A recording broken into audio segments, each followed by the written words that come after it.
നമസ്കാരം. നമസ്കാരം. എന്ത് ചെയ്യുന്നു? ഞാൻ ടീച്ചറാണ്. എവിടെയാ? പൈനാവ് കോളേജോ സ്കൂളിൽ? ഏത് school? Government U P school. U P ടീച്ചറാണ്. എൽ പി ടീച്ചറാ. ശരി. അപ്പൊ കൊച്ചു കുരുന്നുകളെ ആയിരിക്കുമല്ലോ കൈകാര്യം ചെയ്തത്. സർക്കാർ സ്കൂളാണോ അതോ? അതെ. ഓക്കെ. എത്ര കുട്ടികളുണ്ട് ക്ലാസ്സിൽ? എനിക്കിപ്പോ 7 കുട്ടികൾ. 7 കുട്ടികൾ 1ാം ക്ലാസ്സിൽ. 1ാം ക്ലാസ് 7 കുട്ടികളെ ഉള്ളോ? അതെന്ത് പറ്റി കുട്ടികൾ കുറഞ്ഞു പോയെ? ധാരാളം സ്കൂളുകളുണ്ടല്ലോ. ധാരാളം സ്കൂളുകളുണ്ട്. 7 കുട്ടികളെ ഉള്ളൂ. ഒരു ടീച്ചറേ ഉള്ളൂ. അപ്പൊ 7 കുട്ടികൾക്കുമായിട്ട് അല്ലേ? അപ്പം എല്ലാ വിഷയവും പഠിപ്പിക്കണം. ഒന്നിലും എല്ലാ വിഷയം പഠിപ്പിക്കണം. ടീച്ചറുടെ വീട് എവിടെയാ? എൻ്റെ വീട് മങ്കുവ. അപ്പൊ ഇത്രയും ദൂരം സഞ്ചരിച്ചാ പോകുന്നത് അല്ലേ? ജീവിതം മൊത്തത്തിൽ ഹാപ്പിയാ? കുഴപ്പമില്ല. കുട്ടികൾ കുറയുന്ന ചെറിയ ടെൻഷൻ ഉണ്ടാവുന്നുണ്ടോ? എനിക്ക് കുഴപ്പമൊന്നുമില്ല. എങ്ങനെയാ തെരഞ്ഞെടുപ്പിന്റെ ഒരു രാഷ്ട്രീയ അന്തരീക്ഷം? പ്രത്യേകിച്ചും പറയാനൊന്നുമില്ല. മത്സരം നല്ല മത്സരമായിരിക്കുമോ ഇടുക്കിയില്? ആയിരിക്കും അല്ലേ? അപ്പൊ ഈ കുട്ടികളുടെ എന്തുകൊണ്ട് എൽ പി ടീച്ചർ ആവാൻ ആഗ്രഹം പണ്ടേ ഉണ്ടായിരുന്നോ? ടീച്ചർ ആവണമെന്ന്? ടീച്ചറാവണമെന്നുണ്ടായിരുന്നു. എന്താ പേരെന്താ ടീച്ചറിന്റെ? അനിയന ടീച്ചർ അല്ലേ? കുട്ടികൾ എന്താ വിളിക്കുന്നത്? അനിയന ടീച്ചറെ എന്നാണ് വിളിക്കുന്നത്. Okay, thank you. അപ്പൊ അനിയന ടീച്ചർ 7 കുട്ടികളേ ഉള്ളൂ. അതെന്താ അത്രയും കുട്ടികൾ കുറയേണ്ട കാര്യം? അതൊരു വിഷമമായി. അവിടെ അടുത്ത് വേറെ കുറെ സ്കൂളുകളൊക്കെ ഉണ്ട്. അപ്പൊ നിങ്ങൾ ആ സ്കൂളിനെ പ്രൊമോട്ട് ചെയ്യുന്നില്ലേ ടീച്ചേഴ്സ് എല്ലാവരും കൂടി? ആ സ്കൂളിന്റെ പേരെന്താ? Government U P school Painavu. Government U P school Painavu. 7 കുട്ടികൾ മാത്രമേ ഉള്ളൂ. കുറെ കുട്ടികൾ ഉണ്ടായിരുന്നല്ലേ ആ സ്കൂളിൽ? നേരത്തെ തൊട്ട് ഉണ്ടായിരുന്നു. ഞാൻ കുറച്ച് നാളായതേ ഉള്ളേ അവിടെ പഠിപ്പിക്കാൻ തുടങ്ങി. ടീച്ചർ വന്നതിന് ശേഷം ഒരു മാറ്റമുണ്ട്.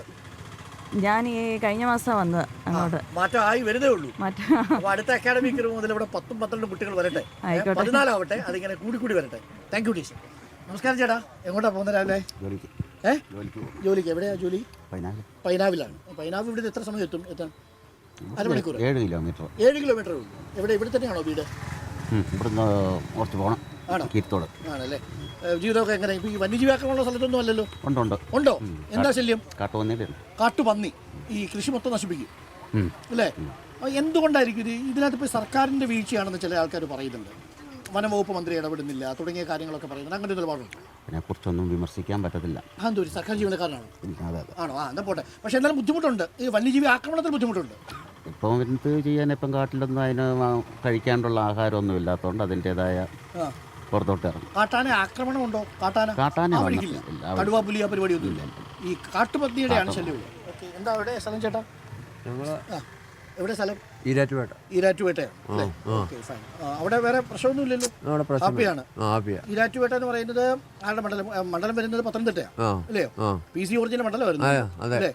അവിടെ എങ്ങനെ അനിൽ ആന്റണിയാ ഇപ്പൊ നിൽക്കുന്നത്? സാധ്യതയുണ്ടോ? അറിയത്തില്ല. ചേച്ചി അവിടെ തന്നെയാണോ? ഈരാറ്റുപേട്ട തന്നെയാണോ? ഇവിടെ പിന്നെ നാട്ടിൽ മക്കളുടെ അടുത്ത് അങ്ങനെ വന്ന് പോവാണോ? അതോ ഇവിടെ തോപ്രാംകുടി പെയിന്റിങ് കഴിഞ്ഞോ? പരിപാടി കഴിഞ്ഞു? ഇല്ല, ഇനിയും വരണം. ഓക്കെ. അപ്പൊ എങ്ങനെയുണ്ട് മൊത്തത്തിൽ രാഷ്ട്രീയ അന്തരീക്ഷമൊക്കെ? കോട്ടയത്ത് എന്താ സാധ്യത? അല്ല, പത്തനംതിട്ടയിൽ എന്താ സാധ്യത? ഒന്നും അറിയത്തില്ല. ചൂടായി വരുന്നേ ഉള്ളൂ. ഓക്കെ. നമസ്കാരം. എങ്ങോട്ടാണാവോ? ഞാൻ ഇവിടെ കാഞ്ഞിരപ്പള്ളിക്ക് പോകാൻ.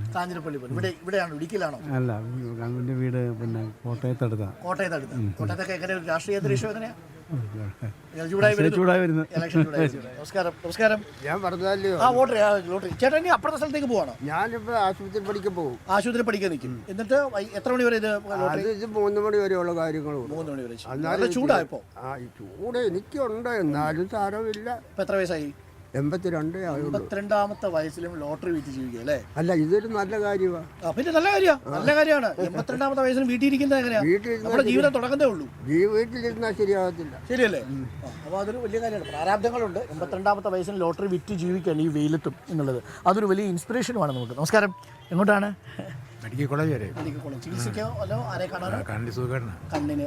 ഇടയ്ക്ക് അവിടെയാണോ ചികിത്സിക്കുന്നത്? അവിടെ ചികിത്സിക്കുന്നത്. സൗകര്യങ്ങളൊക്കെ ഉണ്ടോ മെഡിക്കൽ കോളേജിൽ? ഉണ്ട്, അതിന് സൗകര്യമുണ്ട്. അത്യാവശ്യ സൗകര്യങ്ങളൊക്കെ ഉണ്ട്. മൊത്തത്തിൽ എങ്ങനെ ഒരു രാഷ്ട്രീയ അന്തരീക്ഷം ഇടുക്കിയിൽ? ഇപ്പോൾ തെരഞ്ഞെടുപ്പൊക്കെ ചൂടായി വരും. ഇങ്ങോട്ട് ഈ കണ്ണ് അസുഖം എങ്ങനെ പോകുന്നില്ല. പത്രമൊക്കെ വായിക്കുന്നുണ്ടോ? പത്രം വായിക്കുന്നുണ്ട്. ഈ കണ്ണിന് കാഴ്ചയുടെ അല്ല, ചൊറിച്ചില്, മൂക്ക് ശ്വാസം പോകുമ്പോ ഒരു വിഷമം. ജോലി എന്തായിരുന്നു? ചെവിക്ക് പറമ്പിണിയാ, കൃഷിയാ. അവിടെ വന്യജീവി ആക്രമണം വല്ലതും ഉണ്ടോ ആ ഭാഗത്ത്? അവിടെ പന്നി ശല്യം. ഞാൻ തോപ്രാംകുടി താമസിക്കുന്നത്. അപ്പൊ സന്തോഷം. അപ്പൊ നമ്മളിപ്പോ തൊടുപുഴയ്ക്കുള്ള ബസ്സല്ലേ ഇത്? എത്ര മണിക്ക് എത്തും? തൊടുപുഴയിലൊരു 10 അല്ല, പഠിത്തം കഴിഞ്ഞാ. ജോലി എന്തെങ്കിലും ചെയ്തു തുടങ്ങിയോ? ഞാൻ റിസോർട്ടിൽ വർക്ക് ചെയ്യുക. റിസോർട്ടിൽ എവിടെ? ഫ്രണ്ട് ഓഫീസ് മൂന്നാറില്. ഹാപ്പിയാണല്ലോ? ഓക്കെ, അപ്പോൾ നമ്മൾ ഇടുക്കിക്കാരുടെ മൊത്തത്തിലുള്ള വിശേഷങ്ങളൊക്കെ കേട്ടു. കാട്ടുപന്നിയാണ് പ്രധാനപ്പെട്ട ശല്യം, തോപ്രാംകുടിക്കാരുടെ പ്രശ്നം. ഒപ്പം തന്നെ മറ്റു വന്യജീവി ആക്രമണങ്ങളുടെ ഭീതിയിലുമാണ്. എന്നാൽ അവരെല്ലാവരും കഷ്ടപ്പെട്ട് രാവിലെ തന്നെ അവരവരുടെ തൊഴിൽ സ്ഥലങ്ങളിലേക്ക് പോകും. നമ്മളിപ്പോൾ തൊടുപുഴയിലാണ് നിൽക്കുന്നത്. ഡ്രൈവർ കയറി, ഇനി ഇവിടെ നിന്ന് എന്നെ കൊണ്ടുപോകും.